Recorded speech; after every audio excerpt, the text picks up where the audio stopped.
The Rams season is over, but the work begins now. How the Rams can get back and win the Super Bowl next season. That's coming up next on Locked On Rams.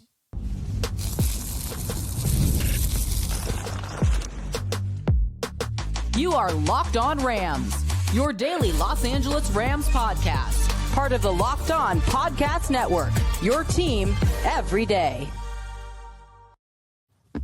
What is up, Ramily, and welcome to another episode of Locked On Rams, your daily podcast covering your Los Angeles Rams. Being available wherever you get your podcasts.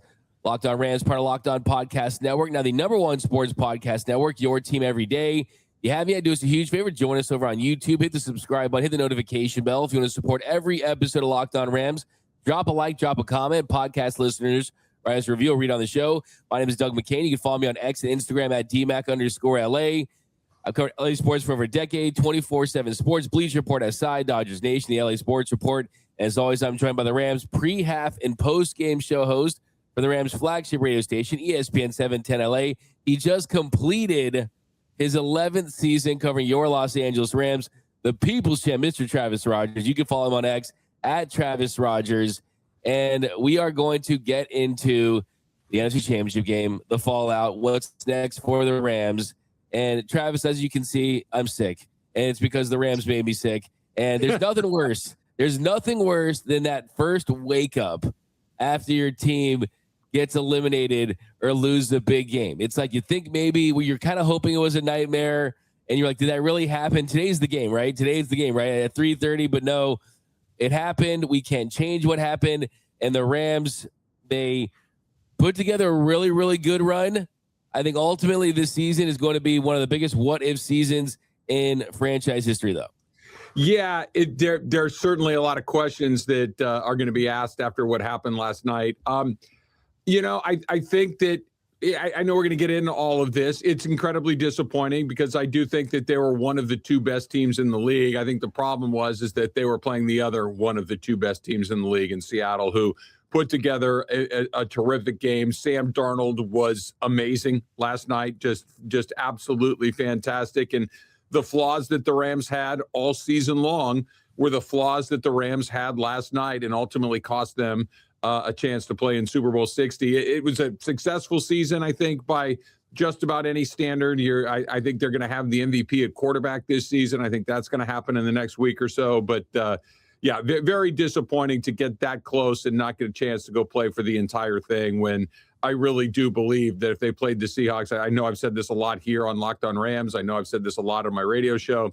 If these two teams played 10 times, I think they go 5-5 against each other. It's just that third game went Seattle's way.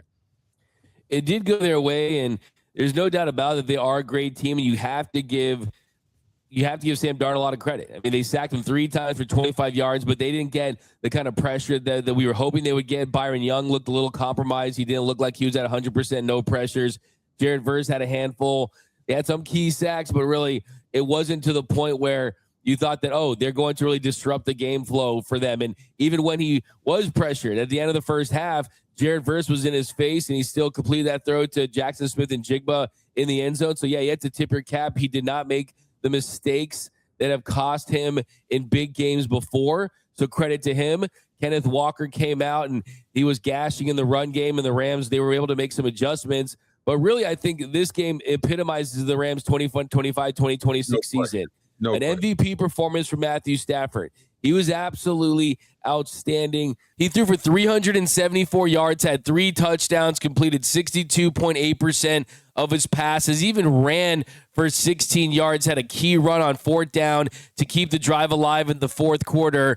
And his last 2 games against the Seahawks, he's thrown for 831 yards, 6 touchdowns, and 0 interceptions. The Rams had the best quarterback in the NFL playing the best football of his future Hall of Fame career, and they failed him as far as special teams and the defense went. And then you just look at some of the decisions that Sean McVay made throughout the course of this game. And the first one we'll talk about here is at the end of the first half. The Rams holding on to a 13-10 lead, and Sean McVay, he decides to put the ball in the air a couple times. The Seahawks get the ball back, and they score a touchdown in 34 seconds, and they go into the half with a 17-13 lead. Now, yes, you can be aggressive in that situation if you're Sean McVay, but I think in that moment, you almost forget how incompetent your secondary is. And if you have a really good quality secondary, if you have a defense that you trust, then yeah, pedal to the metal. All gas, no brakes, like we talked about in the preview show. But I think that this game, it took on a DNA of its own. And I think when you consider the fact that the Seahawks were getting the ball to start the second half, that was a call that I say the Rams, you want to just have that momentum at the half. And you know how good Sean McVay is coming out of the half of the lead and find a way to take control of that football game. But that gave that momentum, that gave them life. And even though the Rams were able to get a stop early in the third quarter, what happened? Xavier Smith, he muffs the punt. They get the ball on the 17-yard line. They quickly score, and they build an 11-point lead. But that's where the next decision that really baffled me comes into play. And that decision came after Sean McVay decided to go and kick the extra point that made it a 4-point game instead of going for 2 after Puka Nacua scored a big touchdown there after they were able to take advantage of that call on the unsportsmanlike conduct on Seattle. They get the big catch from Puka Nacua. They score. And in that moment, you can go for 2 and you make it a 3-point game. And that puts you in a great spot to have a chance to tie it late. It puts pressure on the defense to keep them out of the end zone. And then what ultimately happens? They don't get a chance to score until late in the game.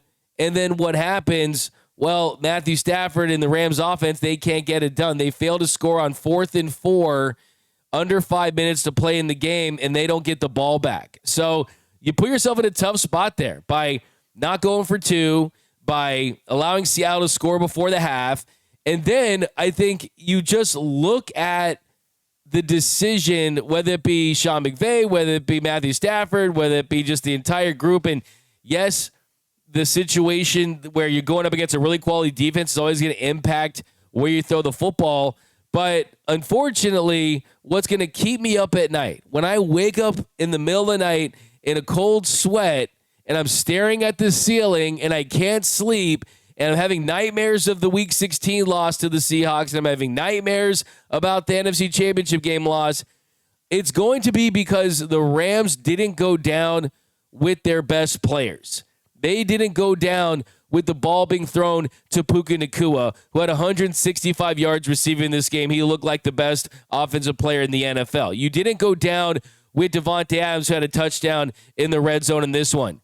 The 2 biggest offensive plays of the Rams season, it was Matthew Stafford to Konate Mumfield, incomplete pass on 3rd and 6, and then it was incomplete to rookie Terrence Ferguson in the back of the end zone on 4th down, which was the last offensive play of your season.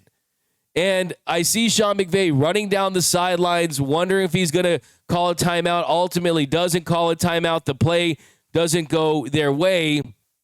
And then it just didn't make sense. I mean, why would you challenge the Seahawks' best cornerback twice with the 3rd, 4th, 5th, 6th, 7th, 8th best options on your team, somewhere in that stretch? It just didn't make any sense. You want to go down firing your best bullets, and they did not do that down the stretch. And then you go past that. Cooper Kupp getting that first down when they got the ball back after a penalty on Kobe Durant, that first down essentially ended the game. And Sean McVay, he calls a timeout, and he doesn't challenge Cooper Kupp's catch. Challenge that. I mean, yes, you going to get overturned? Odds are probably not. But still, I mean, was that even a clean catch? Was that a first down? And you're going to call the timeout anyway. So if you challenge it and you lose the timeout, then fine. But at least go down swinging. That was another mistake by Sean McVay. And it's very frustrating. This is the most painful loss. Yes, the Super Bowl to the Patriots was bad, but at least you lost to Tom Brady and Bill Belichick. You lost to Sam Darnold and Mike McDonald early in a rebuild. Yes, that was a good defense, but the Rams, they had their way with them for the most part. You lost this game in the secondary, you lost this game on special teams, and you lost this game because of Sean McVay. And you just got to be honest with it. I'm not going to sugarcoat anything. This is not to say that I want Sean McVay replaced or that he's not one of the best coaches in the NFL, but let's just call a spade here. The divisional round game against the Bears, Sean McVay had clock mismanagement issues. And then in this one, Sean McVay had clock mismanagement issues. Like, it's unacceptable. It truly 100% is. If we're going to celebrate the great things that Sean McVay does, we have to also highlight the things that I think have held this team back. This team should have another Super Bowl with Matthew Stafford, but instead, they're going home.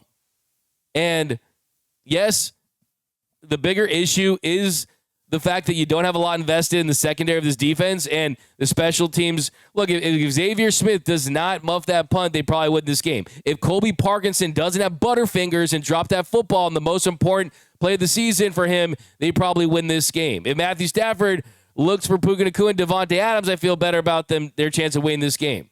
But still, Sean McVay, even though I think he, for the most part, called a really good game, it was the mistakes when the lights were the brightest that really hurt the most. But coming up next, more of the fallout from this one. What's next for Los Angeles Rams? That's coming up next on Locked On Rams. The big game is almost here, and there's no better way to stay locked into every moment than with Prize Picks, the daily fantasy app where it always feels good to be right. With football season coming down to its final stretch, now's the perfect time to close it out strong. Prize Picks makes watching the game even more exciting by letting you build simple lineups around player projections, no drafts, no waiting, just football action all the way through the playoffs. Prize Picks is incredibly easy to get started. Pick two or more players and choose more or less on their projections. Makes watching games way more engaging, especially during the playoffs and the big game. Great way to keep playing fantasy football even after the season-long leagues are finished.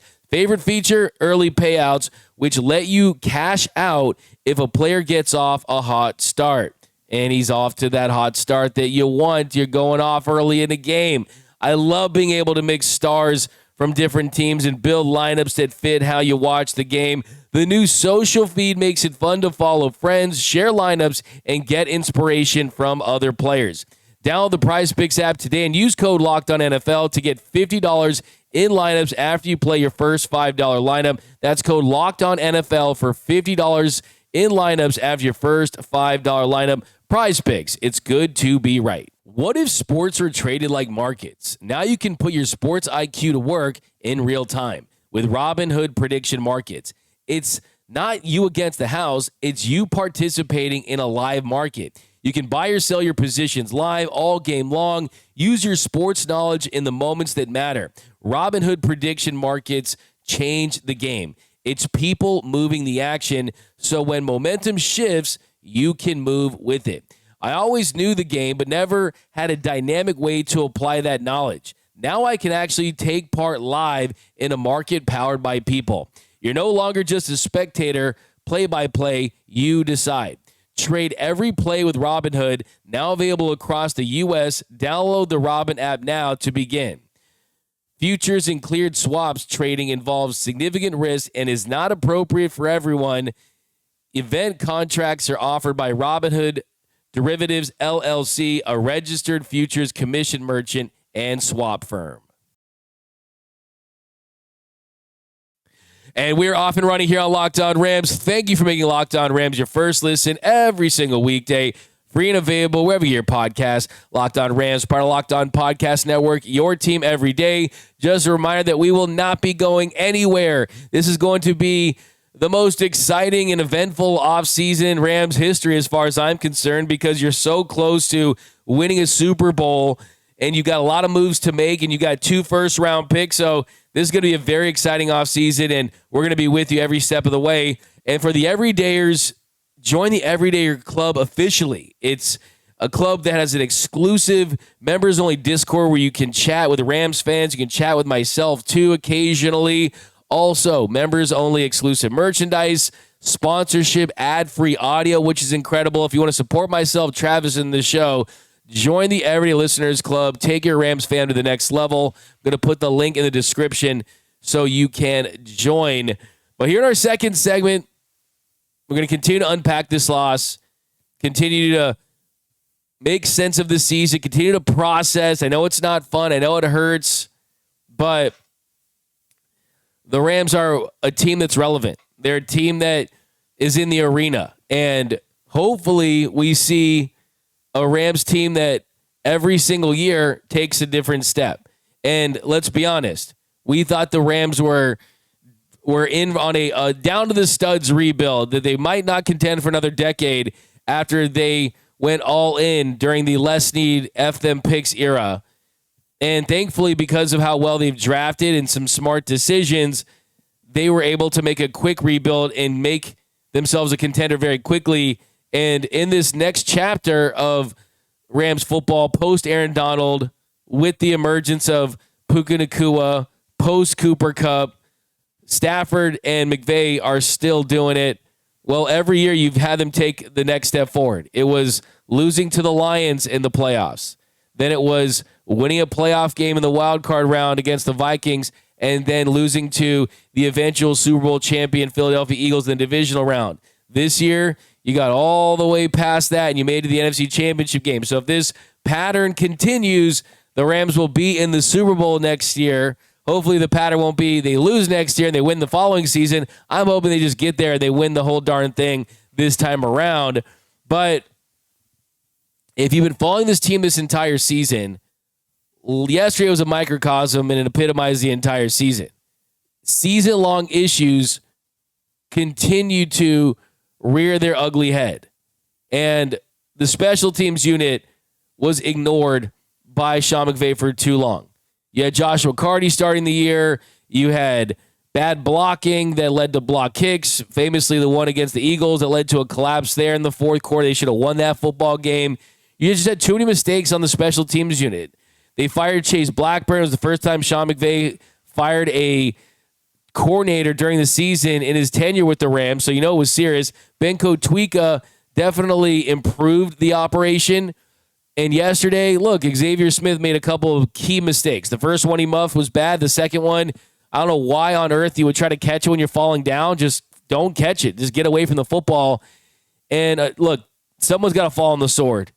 And you got to make it very clear this offseason that you are going to prioritize improving the special teams unit. Now, is Harrison Mevis that guy? He's made some big kicks. He made the walk-off kick there in the divisional round. I definitely am buying stock on the thicker kicker. I think he deserves an opportunity. But I think just top to bottom, they need to clean up the operation, because it's really painful to say this, but it wasn't the offense, and it wasn't as bad as the defense was. I think you could say that was the worst problem. But special teams was a big reason why the Rams' season is over.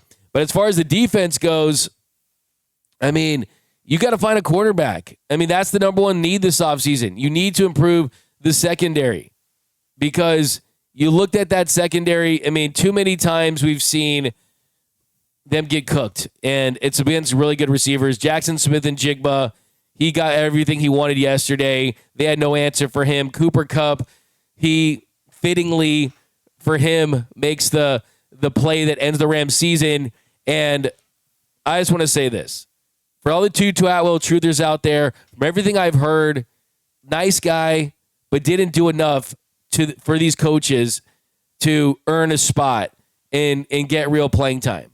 And drafting Tutu Atwell was a mistake. Giving him $10 million to make 6 catches and have less than 200 yards receiving, he got basically paid $10 million per touchdown. And he wasn't even playing in this game. I mean, Cooper Kupp was willing to take a pay cut. He really was. I mean, you could have maybe found a way to make that work with that money. You could have used that money on improving the roster elsewhere. But let's call it what it was. Tutu Atwell was a bust for the Rams. And I know that some people get in their feelings when they hear the truth, but that is the truth. And that's no slight on him as a person or a player, but the truth is it just did not work out for him with the Rams. And is that Sean McVay not using him? Sure. But what you're failing to realize there is that the word on the Rams streets inside that building is he just didn't do enough to earn that playing time based on performance. So he's not the reason they lost, obviously. But, I mean, when you got Xavier Smith back out there, you got Konate Mumfield getting the ball on 3rd and 6 with the season on the line, it would have been nice to have a better third option as a receiver. That's something that he was never able to grow into. Now, as far as the secondary goes, I mean, Roger McCreary, that was the biggest move they made. And Roger McCreary missed significant time this season. They traded away a day 3 pick swap to get him. They gave up nothing to get him. I think that Les Snead and the Rams, they were very happy about the fact that they could contend with this group, but they weren't all in on the 2025, 2026 Rams. They just weren't. And whether that's because they don't want to fall off a cliff and they worry about the sustainability of a league that has a salary cap that's really designed for parity and to have weak position groups at times, the truth is, what did you use your highest draft pick on? A tight end.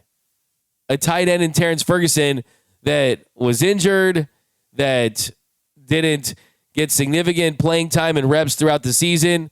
And then on the biggest play of the year, you go to him, he doesn't make the play, and it just that's you use your highest draft capital on essentially a 3rd or 4th string tight end, right? And then you didn't go out there and sign any cornerback in free agency. You didn't trade for one that was of significance.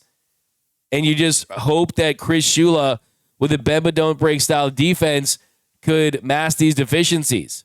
And they didn't. The truth is, it was a personnel issue for the Rams. It wasn't schematic.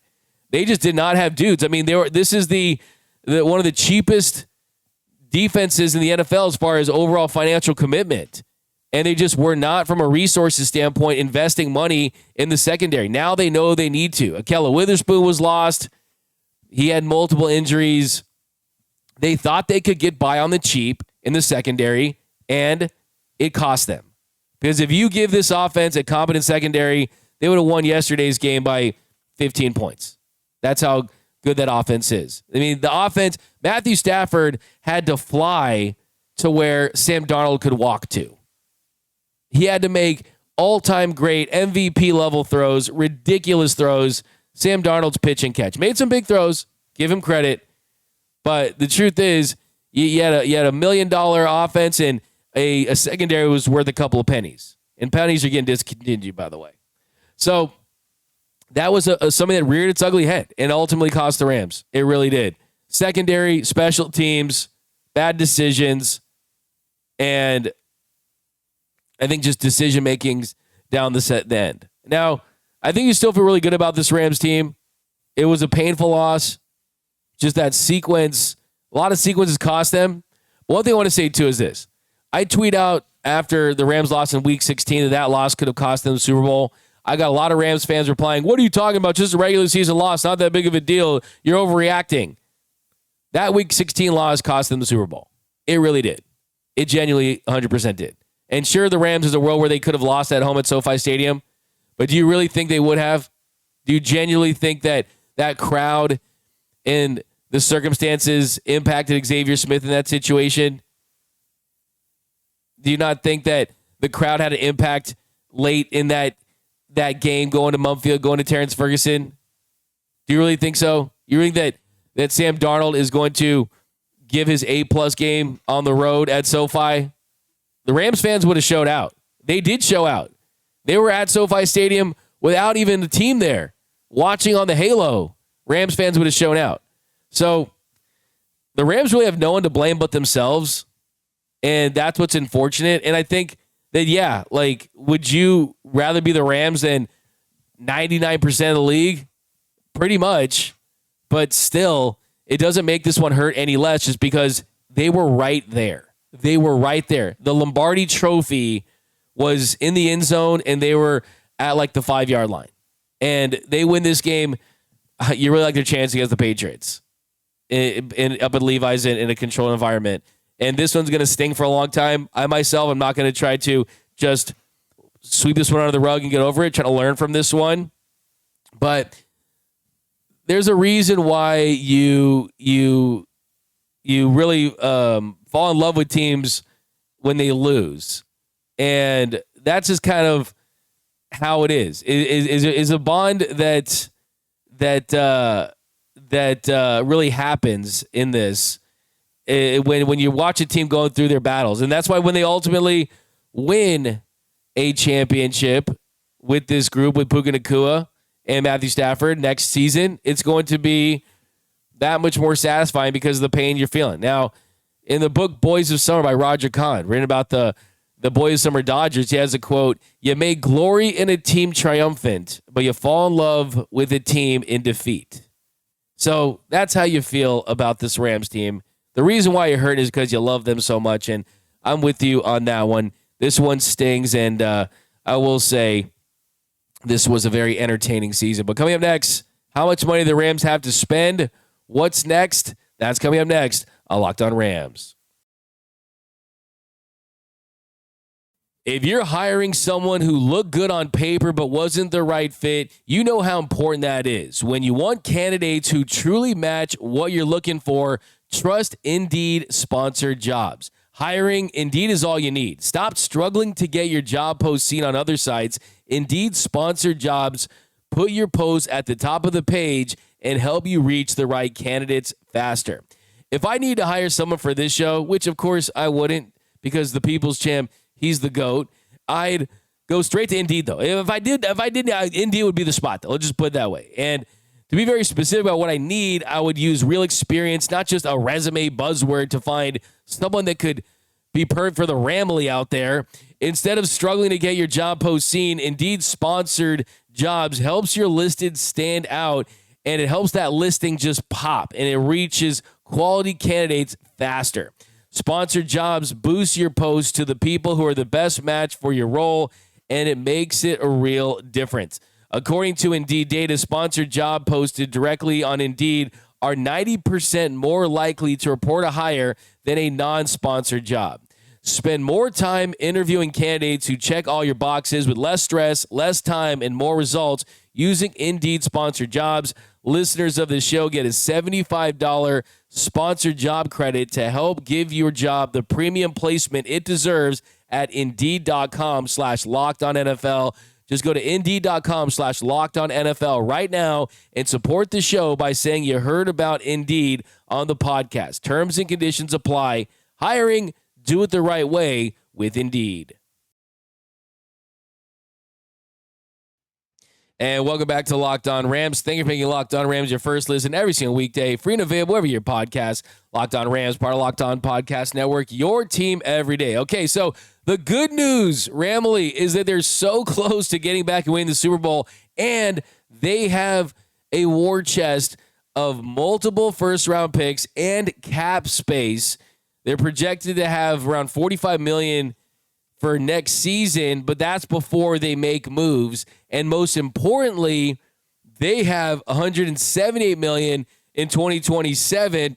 So whoever you sign this year, you're not going to take that impact until the following season. And yes, you got to pay Puka Nacua for sure, and he's going to get a bag. There's no doubt about it. But the Rams are going to have a lot of financial flexibility in what they can do. A lot of cap space. You got draft capital. They are going to be able to really reload this roster and put themselves in a great position. Some other moves they can do to get some more cap space. You're going to release Darius Williams. That's going to save you $7.5 million. You're going to go up to $53 million, something around that number. You're going to restructure Alec Jackson. That's another move that can save you almost $9 million. And then another thing you can do is if Davante Adams doesn't want to take a pay cut, you can move on from him, and that would save you $14 million. And he's good. He's not worth $28 million. So he's got to decide what he wants to do. But if the Rams do release or they trade Davante Adams, they're going to be able to get another big-name receiver and put another guy in that spot, which I kind of honestly want them to do. Just because Davante really good in the red zone, but the injury kind of scares me. You don't want this team to be too old and clunky down the stretch, and is he a hamstring away from losing for the entire season? I think it's a big risk there. He'd have to take a pretty significant pay cut to remain on this team in my eyes. But, yeah, the Rams are in a position where you make some of these moves, you could be anywhere from $75 million to $80 million in cap space. So, yeah, I mean, you got to give Puka's getting 35 to 40. I think he's getting $1 million a season. They're going to pay him. But, yeah, we'll spend a lot of time looking at the free agents and everything they do this season. But the good news is you got to know this. The Rams have a lot of resources, and it's not just cap space. It's also draft capital. So the number one thing that they need right now is a commitment from Matthew Stafford to return, which by all reports is going to. So that should make you feel great. And hey, Ramley, I know this one stings, but we'll be back. They're going to be back. And I'm very confident this is a team that is going to be in a great position to have another great ride next season. But that's going to do it for this episode of Locked On Rams. Special thanks to you out there, the Rambley, rocking with us all season long. Cannot do it without you guys. And we're just getting started. The offseason is so much fun. And look, there's no games on, so we'll be a Rams fix for half a year. And before you know it, it'll be preseason and training camp. And yeah, I love all this stuff. And I know you guys do too. And I will say I can't wait. Like, I already can't wait for the draft. I can't wait for free agency. I can't wait for all things Rams football, and I know you guys are the same way. But that's going to do it. My name is Doug McCain. You can follow me on X and Instagram at DMAC_LA. And until next time, whose house? It's always Locked On Rams house.